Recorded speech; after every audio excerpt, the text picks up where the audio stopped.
असली चमक, एक सच्ची मित्रता की कहानी। कामिनी का जीवन एक डिजिटल लेंस के इर्द गिर्द सिमटा हुआ था। उसके लिए दुनिया केवल एक हाई डेफिनेशन आईना थी और वो खुद उस आईने की एकमात्र मुख्य विषय। उसके हजारों फॉलोअर्स थे और उसका हर सुबह का मिशन अपनी एस्थेटिक सौंदर्य को निखारना होता था। उसे लगता था कि उसकी सामाजिक हैसियत केवल उसके बाहरी आकर्षण पर टिकी है। उसे केवल ध्यान आकर्षित नहीं करना था, बल्कि वो चाहती थी कि लोग उसकी पूजा करें।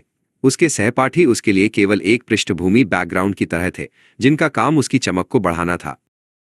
दूसरी ओर स्नेहल थी, जो उन खामोश जगहों में रहती थी जिन्हें कामिनी का कैमरा हमेशा नजरअंदाज कर देता था। स्नेहल की उंगलियां हमेशा स्याही से सनी रहती थीं और उसकी किताबें फटी पुरानी होती थीं। वो मन ही मन जटिल कलन, कैलकुलस की समस्याओं को हल कर लेती थी, लेकिन उसे कभी लाइमलाइट की भूख नहीं थी। जहां कामिनी लाइक्स के पीछे भागती थी, स्नेहल ज्ञान के पीछे। स्नेहल को एक कोडिंग प्रोग्राम के लॉजिक में या लाइब्रेरी की पुरानी ईंटों पर पड़ती दोपहर की धूप में सुंदरता दिखती थी। वो शांत थी, लेकिन उसका दिमाग जिज्ञासा का एक विशाल इंजन था। वे बचपन से पड़ोसी थीं। कामिनी ने स्नेहल को अपने साथ इसलिए रखा था क्योंकि उसे लगता था कि स्नेहल का सादापन उसके अपने ग्लैमर के लिए एक फीका बैकड्रॉप बनेगा, जिससे वो और अधिक चमकेगी। स्नेहल, क्या तुम इतना अदृश्य रहकर थकती नहीं? कामिनी अक्सर दया भरे लहजे में पूछती। स्नेहल बस मुस्कुराकर अपनी किताब में खो जाती। वो जानती थी कि दिखने और कीमती होने में बहुत बड़ा अंतर होता है। एक दिन स्कूल के गलियारे में एक छोटा छात्र ईशान अपना आर्किटेक्चर प्रोजेक्ट लेकर जा रहा था। हजारों टूथपिक से बना एक बेहद नाजुक मॉडल। अचानक वो टकरा कर गिर गया और उसका मॉडल चकनाचूर हो गया। कामिनी वहां से गुजरी। वो अपने फोन पर नोटिफिकेशन देख रही थी। मदद करने के बजाय वो जोर से हंसी। अगली बार कोई ऐसा शौक चुनना जो इतना नाजुक न हो, कामिनी ने कहा, और ईशान की भीगी आंखों की परवाह किए बिना वहां से निकल गई। स्नेहल ने तुरंत रुककर ईशान का हाथ थामा और उसे मलबा समेटने में मदद की। उसने ईशान को सांत्वना दी और गिरे हुए टुकड़ों को ध्यान से उठाया। जहां कामिनी ने केवल उपहास देखा था, स्नेहल ने उस मॉडल को बनाने में लगी मेहनत और कला को समझा। उसने ईशान से कहा कि वे मिलकर इसे फिर से ठीक कर सकते हैं। स्कूल के नाटक के लिए कामिनी को स्टेज क्रू का इंचार्ज बनाया गया।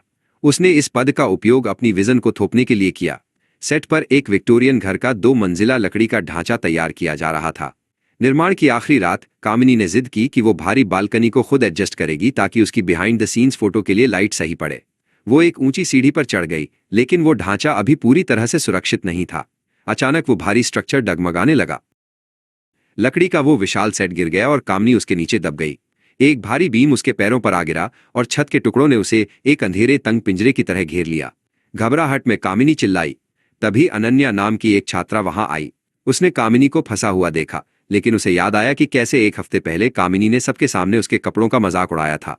अनन्या ने एक ठंडी निगाह डाली, अपना बैग संभाला और चुपचाप वहां से चली गई, कामिनी को अकेला छोड़कर। जब कामिनी की उम्मीद टूट रही थी, तभी स्नेहल वहां पहुंची। उसने ये नहीं पूछा कि कामिनी अंधेरे में अकेली क्या कर रही थी, नहीं उसने पुराने अपमान याद दिलाए। स्नेहल मलबे की ओर दौड़ी। उसने तुरंत अपनी वैज्ञानिक दृष्टि से वजन के संतुलन और एंगल्स का जायजा लिया। हिलना मत कामिनी, बस सांस लेती रहो, स्नेहल ने शांत स्वर में आदेश दिया। स्नेहल जानती थी कि वो शारीरिक ताकत से उस भारी बीम को नहीं उठा सकती। उसने भौतिकी, फिजिक्स के नियमों का सहारा लिया। उसने एक लोहे की रॉड ली और उसे मुख्य बीम के नीचे फंसाया। रेत के भारी बोरों को उसने फुलक्रम की तरह इस्तेमाल किया और लीवर का सिद्धांत लगाकर अपनी पूरी ताकत झोंक दी। लकड़ी के चरमराने की आवाज आई और बीम थोड़ा ऊपर उठा। कामिनी ने फुर्ती से खुद को बाहर खींच लिया। कामिनी फर्श पर बैठ गई। उसके महंगे कपड़े फटे हुए थे और वो धूल से सनी थी। उसने स्नेहल को देखा, जो थकान से कांप रही थी। पहली बार कामिनी को अपने फॉलोअर्स या लुक की चिंता नहीं थी। उसे स्नेहल की ताकत, उसकी बुद्धि और उसकी अटूट वफादारी में असली सुंदरता दिखाई दी।